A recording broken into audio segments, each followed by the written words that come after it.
வணக்கம் அன்பு நண்பர்களே, இது டிஆர்ஆர் டிவி. இது மண் வாசனை பகுதி.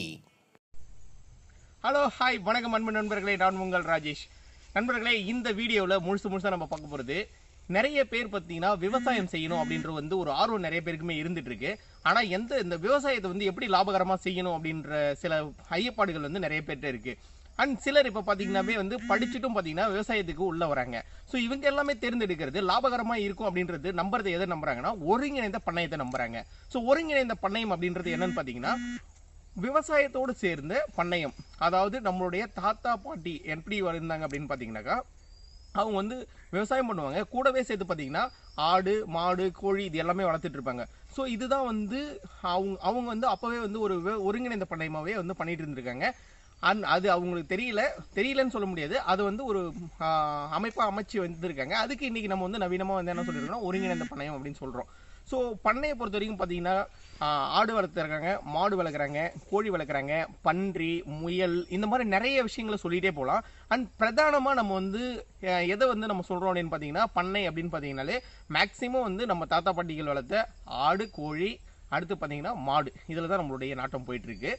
அண்ட் இதில் பார்த்தீங்கன்னா நிறைய பேர் சொல்லக்கூடிய விஷயம் என்ன சொல்கிறாங்க அப்படின்னு பார்த்தீங்கன்னா, மாடு வளர்க்குறதா இல்லைல்லப்பா அது ரொம்ப கஷ்டமான வேலை, அண்ட் ஆடு ஈஸியாக இருக்கும்பா, இல்லைல்லப்பா ஆடு வேணாம்ப்பா, ஆடை விட கோழி வளர்த்தோன்னா பார்த்தீங்கன்னா அது ரொம்ப தீவன செலவு கம்மி அப்படின்ற மாதிரி பார்த்தீங்கன்னா சொல்கிறாங்க. ஸோ இந்த மாதிரி ஒரு மைண்ட் செட்டில் இருந்தீங்க அப்படின்னா இது உங்களுடைய பண்ணை அமைக்கிறதுக்கு நீங்கள் உகந்தவங்க இல்லை அப்படின்னு அர்த்தம். என்ன ரீசனா, நீங்கள் இன்னும் பண்ணை அமைக்கிறத பற்றி சரியான புரிதல் இல்லை அப்படின்றது தான் காரணம். ஸோ ஏன்னா எல்லாத்துலேயுமே பார்த்தீங்கன்னா உங்களுக்கு கஷ்டமும் இருக்குது, அதே சமயம் லாபமும் இருக்குது. எந்த அளவுக்கு நீங்கள் கஷ்டப்படுறீங்களோ அந்த அளவுக்கு பார்த்தீங்கன்னா உங்களுக்கு லாபத்தை நீங்கள் இந்த பக்கம் ஈட்டி எடுக்கலாம். இதுதான் இந்த பண்ணை அமைக்கிறதுக்கு லாபகரமாக கொண்டு போகிறதுக்கான யுக்தி. ஸோ இதை பற்றி தான் இன்றைக்கி நம்ம முழுசாக பார்க்க போகிறோம். அண்ட் இந்த வீடியோ ஸ்கிப் பண்ணாமல் பாருங்கள். டோட்டலாக நீங்கள் பார்த்தீங்கன்னா தான் நான் இதை வைக்கலாம் அதை வைக்கலாம் அப்படி சொல்ல போகிறது இல்லை. ஸோ இந்த வீடியோ பார்த்தீங்கன்னா பார்ட் 1 பார்ட் 2 முடிஞ்ச வரைக்கும் நம்ம உங்களுக்கு இந்த பண்ணை அமைக்கிறதுல எந்த அளவுக்கு தெளிவு பெறுவீங்களோ அது வரைக்குமே வீடியோ கண்டினியூவாக போட போகிறேன். ஸோ இந்த வீடியோ கண்டினியூவாக பாருங்கள். ஓகே, இப்போ நம்ம இந்த பண்ணை அமைக்கிறதுல பார்த்தீங்கன்னா ஃபர்ஸ்ட் மாடு வளர்த்தல் இதை பற்றி நம்ம பார்க்க போகிறோம். மாடு வளர்த்தல என்னென்னலாம் தேவை, எப்படி நம்ம பண்ண முடியும், ஸோ இதை எப்படி நம்ம லாபகரமாக கொண்டு போக முடியும் அப்படின்றத பற்றி பார்க்க போகிறோம். மாடு வளர்த்தலை பொறுத்த வரைக்கும் பார்த்தீங்கன்னா இன்னைய காலகட்டத்துக்கு எல்லார் மத்தியிலையும் நீங்கள் எல்லாருமே நம்புறது என்னன்னா, மாடு வளர்க்கணுமா அப்படின்னா நாட்டு மாடு தான் வளர்க்கணும் அப்படின்னு சொல்லிட்டு இருக்கு. ஸோ இது வரவேற்கத்தக்க ஒன்று தான். ஏன்னா குழந்தைங்களுக்கு குடிச்சா சத்து இந்த மாதிரி இருக்கு. ஆனால் நீங்கள் வணிக ரீதியாக உள்ள வரீங்க, ஏன்னா உங்களுக்கு தேவை இன்கம் வேணும் அப்படின்னு நீங்கள் உள்ள வரும்போது பார்த்தீங்கன்னா நாட்டு மாடு நீங்கள் வளர்த்தீங்க அப்படின்னா உங்களுக்கு பண்ணை அளவில் உங்களுக்கு சப்போர்ட் கொடுக்குமா அப்படின்னா கண்டிப்பாக முடியாது அப்படின்றத விட பார்த்தீங்கன்னா உங்களுக்கு உங்களால் 1 லிட்டர் பால் 100 ரூபாய்க்கு 200 ரூபாய்க்கு விற்க முடியும் அப்படின்னா நீங்கள் அதை எடுக்கலாம், தப்பு இல்லை. ஆனால் நீங்கள் நார்மலாக பேசிக்காக நீங்கள் உள்ள வரீங்க அப்படின்னா பார்த்தீங்கன்னா நீங்கள் உங்களால் அந்த 2 லிட்டர் 3 லிட்டர் நாட்டு மாடு கறக்கிறத வச்சு உங்களால் ஒரு பண்ணையை ரன் பண்ண முடியாது. அதனால நீங்கள் முதல்ல தேர்ந்தெடுக்கக்கூடிய மாடு எதுவாக இருக்கும் அப்படின்னு பார்த்தீங்கன்னா கலப்பின மாடுகள் தான் நம்ம ஃபர்ஸ்ட் தேர்ந்தெடுக்கணும். ஸோ இந்த கலப்பின மாடுகள் எதனால் அப்படின்னு பார்த்தீங்கன்னா, கலப்பின மாடுகள் மேக்சிமம் பார்த்தீங்கன்னா ஒரு நாளைக்கு குறைஞ்சபட்சம் ஒரு 10 லிட்டர் பால் தர்ற மாதிரியான ஒரு மாடு. அதாவது ஒரு வேலைக்கு 6லேருந்து இந்த பக்கம் பார்த்தீங்கன்னா காலையில் 6 லிட்டரு, சாயங்காலம் ஒரு 4 லிட்டரு, இந்த மாதிரியான மாடுகளை நீங்கள் தேர்ந்தெடுத்து வளர்த்தீங்க அப்படின்னா தான் உங்களுடைய பண்ணையை நீங்கள் லாபகரமாக கொண்டு போக முடியும். First point. ரெண்டாவது பாயிண்ட் பார்த்தீங்கன்னா, நீங்கள் என்ன பண்ணணும் அப்படின்னு பார்த்தீங்கன்னா, பால் நீங்கள் ஸ்டோரில் கொடுக்கறத விட மேக்ஸிமம் பார்த்தீங்கன்னா உங்கள் பக்கத்தில் இருக்கிற வீடுகளுக்கோ இல்லை உங்களால் முடிஞ்ச வரைக்கும் பார்த்தீங்கன்னா டீ கடைக்கு, ஹோட்டல்ஸு, இந்த மாதிரி நீங்கள் நேரடியாக கன்சியூமருக்கு கொண்டு போய் கொடுத்தீங்க அப்படின்னா ரெண்டாவது இந்த பண்ணையை பொறுத்த வரைக்கும் லாபகரமாக உங்களால் அமைக்க முடியும். மூன்றாவது, இல்லைங்க இதெல்லாம் முடியல, பட் நான் மாடு வளர்க்கறதுக்கு ரெடியாக இருக்கேன் அப்படின்னா நீங்கள் ஸ்டோரில் ஊற்றலாம். பட் ஆனால் கொஞ்சம் உங்களுக்கு லாபம் கம்மியாக இருக்கும். ஆனால் உங்களுக்கு ரெகுலராக இன்கம் வந்துக்கிட்டு இருக்கும். ஸோ அதனால தான் நான் என்ன சொல்கிறேன்னா, என்னுடைய ஃபஸ்ட்டு சாய்ஸ் முதல் தேர்வு எதுனா, நீங்கள் எந்த மாடை வளர்க்கணும் அப்படின்னு பார்த்தீங்கன்னா நாட்டு மாடுக்கு பதிலாக நீங்கள் கலப்பின மாடை நீங்கள் தேர்ந்தெடுக்கிறது தான் உங்களுடைய மிக மிக சிறந்த ஒன்று. சரி, ஓகே, இப்போ நீங்கள் மாடு எதை நீங்கள் தேர்ந்தெடுக்கணும் அப்படின்றதுல நீங்கள் தெளிவு பெற்றுட்டீங்க அப்படி இல்லைங்களா? ஸோ அதுக்கு அடுத்தது வருவோம். கண்ணுக்குட்டியாக வாங்கி வளர்த்தா பெஸ்ட்டா இல்லை மாடாக வாங்கி வளர்த்தா பெஸ்ட்டா அப்படின்னா பார்த்தீங்கன்னா, என்னை பொறுத்த வரைக்கும் ஒரு பண்ணையை அமைக்க போகிறீங்க அப்படின்னா ஸோ எல்லாமே கலந்து இருக்கணும். மாடு, கறக்கிற மாடு, அண்ட் இந்த பக்கம் பார்த்தீங்கன்னா கன்று, இந்த பக்கம் பார்த்தீங்கன்னா சினை பருவத்தில் இருக்குது. இந்த மாதிரி நீங்கள் கலந்து வாங்கிட்டீங்க அப்படின்னா உங்களுக்கு இன்வெஸ்ட்மெண்ட்டுக்கு கொஞ்சம் ஈஸியாக இருக்கும். நண்பர்களே, இப்போ பார்த்தீங்கன்னா நீங்கள் மாடு தேர்ந்தெடுத்துட்டீங்க, அண்ட் இது மாடு தான் நம்ம வளர்க்க போறோம்னு முடிவு பண்ணிட்டீங்க. மாடு வந்து நான் கலப்பின மாடு வேணும் அப்படின்றதையும் நீங்க தேர்ந்தெடுத்துட்டீங்க. இதை மட்டுமே வச்சு நம்ம வந்து ஒரு பண்ணை வந்து லாபகரமா கொண்டு போயிடலாமா அப்படின்னா இதுக்கப்புறம் தான் நம்ம வந்து மிக மிக கவனமா போயிருக்கணும். என்ன அப்படின்னு பாத்தீங்கன்னா இதுல வந்து அடுத்த ஸ்டெப் நீங்க உள்ள போகும்போது பாத்தீங்கன்னா தீவன மேலாண்மை. மாடு நீங்க ஒரு மாடு வாங்கிட்டு வந்து கட்டிட்டீங்க அப்படின்னாலே பாத்தீங்கன்னா நீங்க சாப்பிட்றதுக்கு சாப்பாடு இருக்கோ இல்லையோ அந்த மாடுக்கு வந்து சாப்பாடு நீங்க வந்து ஒரு நாளைக்கு ஃபுல்லா கொடுத்துட்டே இருக்கணும் இல்லைங்களா. சோ இந்த தீவன மேலாண்மை வந்து ரொம்ப ரொம்ப ரொம்ப ரொம்ப அவசியங்க. இந்த தீவன மேலாண்மையில தான் நிறைய பேர் வந்து நம்ம தப்பு பண்ணிடுறோம். இந்த தீவன மேலாண்மை பொறுத்த வரைக்கும் பாத்தீங்கன்னா மாடு, அதாவது நிறைய பேர் என்ன நினைச்சுக்கிறாங்கன்னா மாட்டுக்கு வந்து தீவனம் அப்படின்னாலே இப்ப நீங்களே மைண்ட்ல உங்களுக்கு நினைக்கிறது என்னன்னா கடையில் விற்கிறாங்க இல்லைங்களா, அதுதான் வந்து மாட்டு தீவனம் அப்படின்னு நினைக்கிறீங்க. அப்படி கிடையாதுங்க. நம்மளுடைய முன்னோர்கள், நம்மளுடைய தாத்தாக்கள் என்ன பண்ணாங்க, இப்போ உதாரணத்துக்கு எங்க பகுதியில் பார்த்தீங்கன்னா நிறைய பார்த்தீங்கன்னா வந்து உளுந்து விளையும். ஸோ அவங்க என்ன பண்ணுவாங்கன்னா உளுந்து சத்தை, அடுத்து பார்த்தீங்கன்னாக்கா வந்து அந்த உளுந்தோடைய தோல், ஸோ அதுக்கடுத்து பார்த்தீங்கன்னா மணிலா அங்கே நிறைய விளையும். ஸோ அந்த மணிலா கொடி இது எல்லாமே பார்த்தீங்கன்னா அவங்க வந்து தீவனமாக கொடுத்துட்டு இருந்திருக்காங்க. அண்ட் அப்புறம் பார்த்தீங்கன்னாக்கா வந்து நெல் விளையும், நெல்லுடைய அந்த தவிடு இந்த மாதிரிலாம் வந்து தீவனமாக கொடுத்துட்டு இருந்தாங்க. ஸோ இது எல்லாமே நம்ம பயன்படுத்துறது போக மீதம் என்னெல்லாம் இருக்கோ அது எல்லாமே நம்ம மாட்டுக்கு கொடுக்கலாம். அதுதான் வந்து தீவனம். ஸோ இதுதான். ஆனால் நம்ம என்ன நினச்சிக்கிறோம்னா இல்லை நம்ம வந்து கடையில் விற்கிறத வந்து வாங்கிட்டு வந்து கொடுத்தாதான் வந்து மாடுக்கு இதுதான் மாட்டு தீவனம் வந்து குச்சி தீவனம் அப்படின்லாம் நம்ம நினைக்கிறோம். ஸோ அதுவும் கொடுக்கணும். ஆனால் ஃபர்ஸ்ட் நீங்கள் வந்து தீவனம் என்ன அப்படின்னா புரிஞ்சுக்கணும், உங்களுக்கு புரிதல் வரணும் அப்படின்றத சொல்கிறேன். ஓகேங்களா. ஸோ இந்த தீவன மேலாண்மை பொறுத்த வரைக்கும் பார்த்தீங்கன்னா மாட்டுக்கு வந்து 3 வகையான தீவனங்களை வந்து நம்ம கம்பல்சரி கொடுக்கணுங்க. என்னென்ன அப்படின்னு பார்த்தீங்கன்னா ஃபர்ஸ்ட் வந்து பசுந்தீவனம். பசுந்தீவனம் வந்து ஒரு மாட்டுக்கு இன்றியமையாத ஒரு தீவனமாக இருக்கும் பசுந்தீவனம். ரெண்டாவது வந்து உலர் தீவனம். உலர் தீவனம் அப்படின்றது பார்த்தீங்கன்னா அது வைக்கோலா இருக்கலாம், அப்படி இல்லைனா வந்து இந்த கடலையுடைய அந்த கொடி சொல்லுவோம் இல்லைங்களா, மராட்டை கொடி அப்படின்னு சொல்லுவோம். ஸோ இந்த மாதிரி இருக்கு இல்லைங்களா, இந்த காய்ந்து கொடுக்கக்கூடிய உணவுகள் அது வந்து பார்த்தீங்கன்னா உலர் தீவனம்.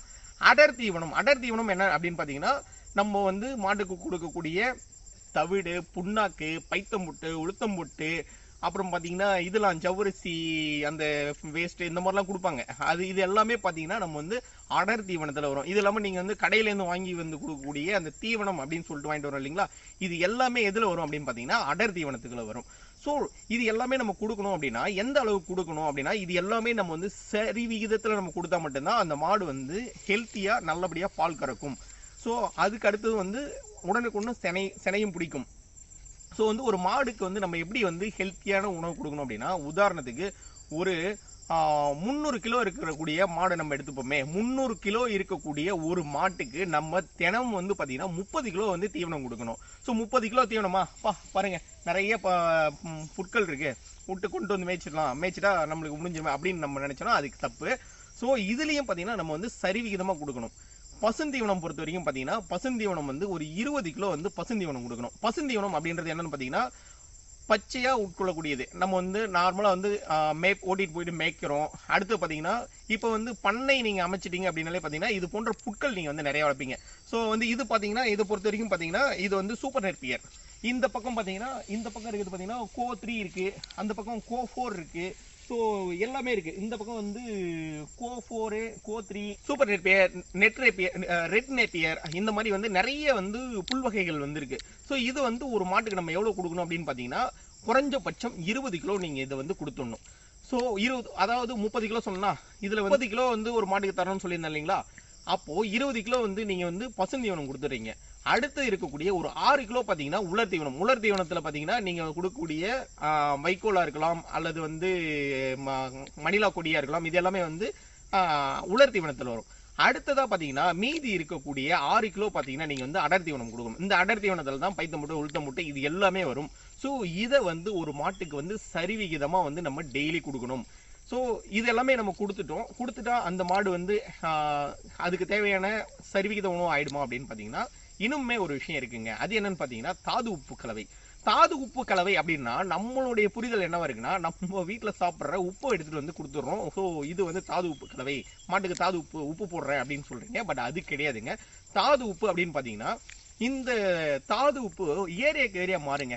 இப்போ வந்து நம்ம இருக்கக்கூடிய இந்த பகுதி தொப்பையான்குளம் பகுதியில் பார்த்தீங்கன்னா இங்கே இந்த மண்ணில் வந்து ஒரு சத்து இருக்கும். இதையே தாண்டி நீங்கள் பண்ருட்டி போட்டிங்கன்னா அந்த பண்ருட்டில் இருக்கக்கூடிய மண்ணில் வந்து ஒரு வகையான சத்து இருக்கும், ஒரு வகையான சத்து இருக்காது. பாண்டிச்சேரி போயிட்டீங்கன்னா பாண்டியில் ஒரு வகையான சத்து இருக்கும், ஒரு வகையான சத்து இருக்காது. ஸோ பாண்டியில் இருக்கக்கூடிய மாட்டுக்கு வந்து நீங்கள் வந்து காமனாக வந்து இங்கே நம்ம ஊரில் கொடுக்கக்கூடிய எதுவுமே நீங்கள் கொடுத்தீங்கன்னா அது சரியாகாது. அதுக்காக தான் என்ன பண்ணா அந்தந்த ஏரியாவில் இருக்கக்கூடிய கால்நடைத்துறை அந்த கால்நடைத்துறை அதிகாரியை நம்ம வந்து போய் பார்க்கணும். பார்த்ததுக்கப்புறம் அவங்க என்ன பண்ணுவாங்கன்னா இந்த ஏரியா இந்த பகுதியில் வந்து இந்த சத்துலாம் இல்லை, ஸோ அது சம்மந்தமான அது எது எதெல்லாம் இல்லையோ அதெல்லாம் வந்து அந்த தாது உப்பு கடையில் வந்து அடக்கி வச்சிருப்பாங்க. ஸோ நீங்கள் வந்து தாது உப்பை பொறுத்த வரைக்கும் பார்த்தீங்கன்னா மேக்ஸிமம் வந்து நீங்கள் வந்து மெடிக்கலில் போயிட்டு அப்படியே நீங்கள் வாங்காமல் உங்களுடைய கால்நடை துறையில் நீங்கள் ஒரு ஆலோசனை செஞ்சுட்டு நீங்கள் கொடுத்தீங்க அப்படின்னா மிகவும் நன்றாக இருக்கும். ஸோ இது முடித்த வரைக்கும் பார்த்தீங்கன்னா தீவன பராமரிப்பு, இதுதான் தீவன பராமரிப்பா அப்படின்னா இல்லை. தீவன பராமரிப்பை பற்றி பேசணும் அப்படின்னு பார்த்தீங்கன்னா அது இன்னும் போயிட்டே இருக்கும். பட் ஜென்ரலாக ஓரலாக நீங்கள் தெரிஞ்சுக்கணும் அப்படின்றதால இந்த தீவன பராமரிப்பு பற்றி நான் உங்களுக்கு சொல்லியிருக்கேன். ஸோ நல்லா தெரிஞ்சுக்கங்க. நீங்கள் மாட்டுக்கு கொடுக்க வேண்டியது ஃபர்ஸ்ட் வந்து பசுந்தீவனம், அடுத்தது அடர் தீவனம், அடுத்தது உலர் தீவனம். ஸோ இது நான் சொன்னது பார்த்தீங்கன்னா 300 கிலோ மாட்டுக்கு நான் சொன்னேன். இதே வந்து 300 கிலோவுக்கு மேலே இருக்கும் இல்லை அப்படின்னு பார்த்தீங்கன்னா பால் திறன் அதிகமாக கறக்கும். அதாவது நான் சொன்னது 300 கிலோ மாடு அல்லது ஒரு 4லேருந்து 5 லிட்டர் கறக்கக்கூடியது. இதுக்கு மேலே அது கறக்குது அப்படின்னா நீங்கள் என்ன பண்ணணும்னா 1 லிட்டருக்கு 1/4 கிலோ பார்த்தீங்கன்னா அடர் தீவனத்தை நீங்கள் வந்து சேர்த்துக்கிட்டே போகணும். அடர் தீவனம்னா ஆல்ரெடி உங்களுக்கு சொல்லியிருக்கீங்க இல்லையா, உளுத்தம்பட்டு பொய்த்தம்பட்டு இந்த மாதிரியான இது இருக்கு இல்லைங்களா, இதை வந்து 1 லிட்டருக்கு 1/4 கிலோ அளவுக்கு நீங்கள் வந்து சேர்த்து நீங்கள் கொடுத்தீங்க அப்படின்னா வந்து மாடுக்கு வந்து ஹெல்த்தியாகவும் இருக்கும், நன்றாக இருக்கும். அடர் தீவனத்தில் வந்து நிறைய வந்து நம்ம செலவு பண்ணுற மாதிரி இருக்குமோ அப்படின்ற மாதிரி நீங்கள் வந்து ஒரு ஃபீல் பண்ணீங்க அப்படின்னா அதுக்கு வந்து ஒரு ஆப்ஷன் தான் பார்த்தீங்கன்னா இப்போ நம்ம கால்நடை துறையை இந்த பரிந்துரைக்கிறது என்னன்னு பார்த்தீங்கன்னா அசோலா முறை பார்த்தீங்கன்னா அசோலா பொறுத்த வரைக்கும் நம்ம வந்து மேக்ஸிமம் இதுக்கு வந்து அதிகப்படியான உங்களுக்கு செலவினங்கள் வந்து ரொம்பவே கம்மி. இதுக்கு நீங்கள் அதிகமாக செலவு பண்ண தேவையில்ல. அசோலா பொறுத்த வரைக்கும் நார்மலாக வந்து நீங்கள் வந்து அசோலா வித்துக்கு வந்து நம்ம பகுதியை பொறுத்த வரைக்கும் எனக்கு தெரிஞ்ச வரைக்கும் பார்த்தீங்கன்னா திண்டிவனத்தில் கிடைக்குது அப்படின்ற மாதிரி சொல்லியிருக்காங்க. திண்டிவனத்தை கால்நடை ஆராய்ச்சி மையத்தில் வந்து கிடைக்குது. ஸோ அங்கே போனீங்கன்னா இலவசமாகவே கொடுக்குறாங்க அப்படின்ற மாதிரி சொல்லியிருக்காங்க. நீங்கள் அங்கே போனீங்கன்னா அங்கே வாங்கிட்டு வந்துடலாம். ஸோ இதை வந்து நம்ம எப்படி வளர்க்கணும் அப்படின்னு பார்த்தீங்கன்னா ஒரு தார்பா ஷீட் எடுத்துட்டு மண்ணை வந்து நல்லா ஒரு 1 அடி 2 அடி அளவுக்கு நம்ம வந்து நோண்டிட்டு கீழே வந்து அந்த தார்பானா நார்மலாக நம்ம யூஸ் பண்ணுற தார்பா ஷீட் கிடையாது. அசோலா வளர்க்குறதுக்குனே தனியான தார்பா ஷீட் நல்லா திக்காக இருக்கும்.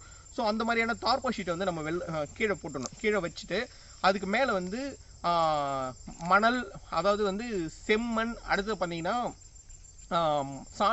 சாணம் இது எல்லாமே போட்டு நம்ம வந்து இது பண்ணிவிட்டு அதில் வந்து தண்ணி விட்டணும். தண்ணி விட்டதுக்கப்புறம் பார்த்தீங்கன்னா அதில் வந்து நம்ம அசோலாவை போட்டோம் அப்படின்னு பார்த்தீங்கன்னா அது வந்து ரெகுலராகவே வந்து உங்களுக்கு வளர ஆரம்பிச்சிடும். இதில் வந்து நம்ம வந்து அந்த அசோலா வித்தை வந்து டெய்லி வந்து காலை மாலை நம்ம வந்து கொஞ்சம் கொஞ்சமாக கிளறி விடணும். இதுக்கு என்ன பண்ணுறாங்க அப்படின்னு பார்த்தீங்கன்னா சின்ன சின்ன மீன்கள் இருக்கு இல்லைங்களா, அதை வந்து கொண்டு வந்து விட்டுடுறாங்க. அது உள்ளே விட்டாங்க அப்படின்னு பார்த்தீங்கன்னா அந்த மீன் வந்து அப்படியே நீந்தும். ஸோ அதிலே வந்து அந்த அசோலா வித்து வந்து நிறைய வரும். என்ன காரணம்னு பார்த்தீங்கன்னா அசோலாவை பொறுத்த வரைக்கும் நம்ம வந்து டெய்லி வந்து கிளறி விட்டால் தான் கீழே அந்த அது வளர்கிறதுக்கு தேவையான அந்த ஒரு சூழல் அதுக்கு வந்து அமையும் அப்படின்னு சொல்கிறாங்க. ஸோ அதனால் பார்த்தீங்கன்னா நீங்கள் வந்து அசோலாவையும் நீங்கள் வந்து பயன்படுத்தலாம். ஆரம்பத்தில் அசோலா நீங்கள் கொடுக்கும்போது மாடு என்ன பண்ணுன்னு பார்த்தீங்கன்னா சீக்கிரமாக உட்கொள்ளாது. நிறைய பேர் சொல்லுவாங்க நான் அசோலாலாம் கொடுத்து பார்த்தோம்பா ஆனால் வந்து சாப்பிட்றதே இல்லை அப்படின்னா. அசோலா வந்து நம்ம எடுத்துகிட்டு போயிட்டு அப்படியே கொடுத்தோம் அப்படின்னா மாடு எந்த மாடுமே சாப்பிடாது. ஏன்னா அது வந்து ஆல்ரெடி வந்து சாணத்தில் இருக்கு இல்லைங்களா, ஸோ அதனால் சாப்பிடாது. அப்போது என்ன பண்ணால் ஒரு 3லேருந்து 4 தடவை குறைஞ்சபட்சம் நீங்கள் வந்து அதை கழுவணும். கழுவிட்டு லைட்டாக மிதமான ஒரு வெயில், அதாவது வெயிலில் காய வச்சிடக்கூடாது, லைட்டாக உலர்ற மாதிரி அந்த தண்ணியில் நீங்கள் கழுவிறீங்க இல்லைங்களா. ஸோ வந்து மாடு வந்து எப்பயுமே வந்து நீங்கள் காலையில் நீங்கள் ஓட்டி போயிட்டு மாடை விட்டீங்க அப்படின்னா கூட பார்த்தீங்கன்னா மாடு மேக்ஸிமம் மேயாது, அது சாப்பிடாது. ஏன்னா அந்த பனி ஈரம் இருக்கிறதால அதுக்கு வந்து பிடிக்காது. ஸோ அந்த பனி ஈரம் காஞ்சதுக்கப்புறம் சாப்பிடும். ஸோ அந்த மாதிரி நீங்கள் என்ன பண்ணணும், மிதமாக அந்த இதை வந்து நம்ம வந்து லைட்டாக வெயிலில் போட்டு எடுத்தீங்க அப்படின்னாக்கா அந்த ஈரப்பதம் எல்லாமே போடும். ஈரப்பதம் போனதுக்கப்புறம் பார்த்தீங்கன்னாக்கா நீங்கள் வந்து மாடுக்கு வந்து வச்சிங்க அப்படின்னா அது வந்து சாப்பிடும். ஆரம்பத்தில் நீங்கள் என்ன பண்ணணும்னா தீவனத்தோட அடர் தீவனத்தோட கொஞ்சம் கொஞ்சம் நீங்கள் கலந்து கொடுக்கணும். அதுக்கப்புறம் நீங்கள் கலந்து கொடுத்ததுக்கப்புறம் அது கொஞ்சம் கொஞ்சமாக சாப்பிட பழகிறதுக்கப்புறம் பார்த்தீங்கன்னா உங்களுக்கு வந்து அது சாப்பிட ஆரம்பிச்சிடும். இந்த அசோலாவை பொறுத்த வரைக்கும் பார்த்தீங்கன்னா மாடுக்கு தான் கொடுக்கணுமா அப்படின்னு கிடையாதுங்க. நீங்கள் ஆடுக்கும் கொடுக்கலாம், கோழிக்கும் கொடுக்கலாம். இன்றைக்கி எல்லாத்தையுமே வந்து அசோலா வந்து பயன்படுத்திட்டு இருக்காங்க. இந்த அசோலா அப்படின்றது பார்த்தீங்கன்னா உங்களுடைய பண்ணையில் வந்து உங்களுடைய செலவினத்தை குறைக்கிறதுக்கு மிக மிக மிக மிக உகந்த ஒன்றா வந்து இருக்கும். இது வந்து இதை பொறுத்த வரைக்கும் இந்த விஷயம். சரி, ஓகே. இப்போ வந்து தீவன மேலாண்மை நம்ம பார்த்துருக்கோம். அடுத்ததாக மிக மிக மிக முக்கியமான ஒன்று மாடு வளர்ப்பில் பார்த்தீங்கன்னா கொட்டகை அமைத்தல். ஏன்னா வந்து ஒரு கொட்டா அமைச்சு தான் நீங்கள் வந்து ஒரு மாடை வந்து நீங்கள் வளர்க்க முடியும். ஸோ இன்றைய பொறுத்த வரைக்கும் பார்த்தீங்கன்னா நிறைய பேர் வந்து மாட்டு பண்ணையில் வந்து செய்யக்கூடிய தவறு என்னென்னா கொட்டா அமைக்கிறதுல வந்து மிகப்பெரிய அளவில் வந்து என்ன சொல்ல, அப்பா மாட்டு பண்ணை அமைக்கணுமா, போடுறா பெரிய ஷெட்டு போட்டு நல்ல நீட்டாக வந்து சிமெண்ட் காலம் போட்டு கீழே தரையெல்லாம் போட்டு பக்காவாக ஒரு மாளிகை மாதிரி கட்டு அப்படின்னு போகிறாங்க. ஸோ அந்த மாதிரி போகாதீங்க தயவு செஞ்சு. அதில் வந்து உங்களுக்கு வந்து இன்வெஸ்ட்மெண்ட் வந்து உள்ளே கொண்டு போய் விட்டுரும். மாடை பொறுத்த வரைக்கும் நீங்கள் கட்டுறதுக்கு இருந்தால் போதும். என்னென்னு பார்த்தீங்கன்னா மாடுக்கு வந்து மேலே வந்து மழை காலத்தில் அதிக மழை படக்கூடாது, அதிக மழையில் மழை படாமல் பார்த்துக்கணும், வெயில் காலத்தில் வெயில் இல்லாமல் பார்த்துக்கணும். ஸோ இதுக்கு தான் நம்ம வந்து நோயிலிருந்து மாடை வந்து இது பண்ணுறதுக்கு மட்டும்தான் வந்து அந்த கொட்டகை. ஸோ இந்த கொட்டையில் வந்து பொறுத்த வரைக்கும் நீங்கள் வந்து அதிகமான இன்வெஸ்ட்மெண்ட் போடாதீங்க.